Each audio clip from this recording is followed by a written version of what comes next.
भारत में कारखानों का आना। बम्बई, वर्तमान मुंबई में पहला कपड़ा मिल 1854 में लगा और 2 साल बाद उसमें उत्पादन होने लगा। सन 1862 तक वहां ऐसे 4 मिलें काम कर रहे थे। उनमें 94,000 तकलियां और 2,150 करघे थे। उसी समय बंगाल में जूट मिलें खुलने लगी। वहां देश की पहली जूट मिल सन 1855 में और दूसरा 7 साल बाद सन 1862 में चालू हुआ। उत्तरी भारत में एल्गिन मिल सन 1860 के दशक में कानपुर में खुला। इसके साल भर बाद अहमदाबाद का पहला कपड़ा मिल भी चालू हो गया।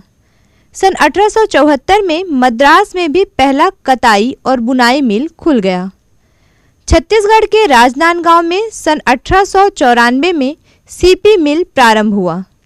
इसे सन 1906 से बीएनसी कहा जाने लगा। आइए देखें कि उद्योग कौन लगा रहे थे, उनके लिए पूंजी कहां से आ रही थी, मिलों में काम करने वाले कौन थे। प्रारंभिक उद्यमी। व्यापार से पैसा कमाने के बाद कुछ व्यापारी भारत में कारखाने स्थापित करना चाहते थे। मुंबई के दिनशॉ पेटिट और आगे चलकर देश में विशाल औद्योगिक साम्राज्य स्थापित करने वाले जमशेदजी टाटा, नुसरवानजी टाटा जैसे पारसियों ने आंशिक रूप से चीन को अफीम आदि निर्यात करके और आंशिक रूप से इंग्लैंड को कच्चा कपास निर्यात करके पैसा कमा लिया था। सन 1917 में कोलकाता में प्रथम देशी जूट मिल लगाने वाले मारवाड़ी व्यवसायी सेठ हुकुमचंद ने भी चीन के साथ व्यापार किया था। यही काम प्रसिद्ध उद्योगपति जीडी बिड़ला के पिता और दादा ने किया। इनके अलावा कुछ वाणिज्यिक समूह थे जो विदेशी व्यापार से सीधे जुड़े हुए नहीं थे। वे भारत में ही व्यापार या साहूकारी करते थे। जब उद्योगों में निवेश के अवसर आए तो उनमें से बहुतों ने फैक्ट्रियां लगा ली। मजदूर कहां से आए? ज़्यादातर औद्योगिक इलाकों में मजदूर आसपास के जिलों से आते थे। जिन किसानों कारीगरों को गांव में काम नहीं मिलता था, वे औद्योगिक केंद्रों की तरफ जाने लगते थे। सन 1911 में मुंबई, बम्बई के सूती कपड़ा उद्योग में काम करने वाले 50% से ज़्यादा मजदूर पास के रत्नागिरी जिले से आए थे। कानपुर के मिलों में काम करने वाले ज़्यादातर मजदूर कानपुर जिले के गांव से ही आते थे। मिल मजदूर बीच बीच में अपने गांव जाते रहते थे। वे फसलों की कटाई व त्योहारों के समय गांव लौट जाते थे। बाद में जब नए कामों की खबर फैली तो दूर दूर से भी लोग आने लगे। उदाहरण के लिए वर्तमान उत्तर प्रदेश के लोग बम्बई की कपड़ा मिलों और कलकत्ता के जूट मिलों में काम करने के लिए पहुंच रहे थे। नौकरी पाना हमेशा मुश्किल था।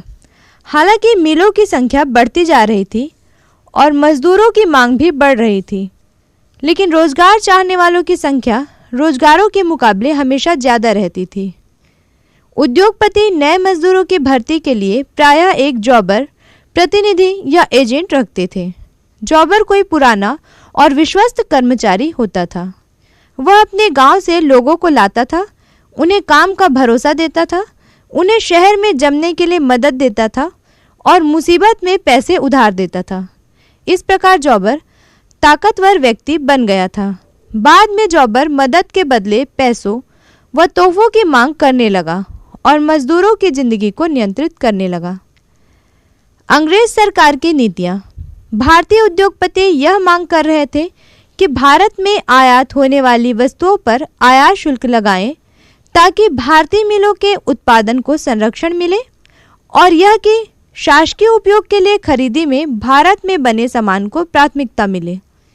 अंग्रेज सरकार विदेशी माल पर कर लगाने के पक्ष में नहीं थी क्योंकि इससे ब्रिटेन के उत्पादनों पर विपरीत असर पड़ता। जब सन 1896 में उन्हें राजकीय खर्च के लिए शुल्क लगाना जरूरी हो गया तो उन्होंने विदेशी और देशी दोनों पर समान कर लगाया। इस प्रकार भारतीय उद्योगों को संरक्षण नहीं मिल सका।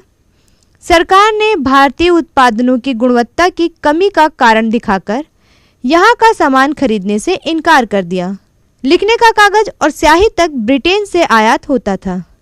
यह परिस्थिति सन 1914 तक बनी रही, जब यूरोप में युद्ध के कारण वहां से सामान भारत न आ सका। उसके बाद भारतीय उद्योग स्वतंत्र रूप से विकसित होने लगे। अंग्रेज सरकार ने भारत में भी बाल मजदूरों और महिला मजदूरों के हित में कानून बनाए। यह कानून बना कि 9 साल से छोटे बच्चों को काम में न लगाया जाए व बाल मजदूरों से दिन में 7 घंटों से अधिक काम न लिया जाए। इसी तरह यह व्यवस्था बनी कि महिलाओं से 9 घंटों से अधिक काम न लिया जाए। अंत में 1911 में पुरुषों के लिए यह कानून बना कि उनसे 12 घंटों से अधिक काम न करवाया जाए।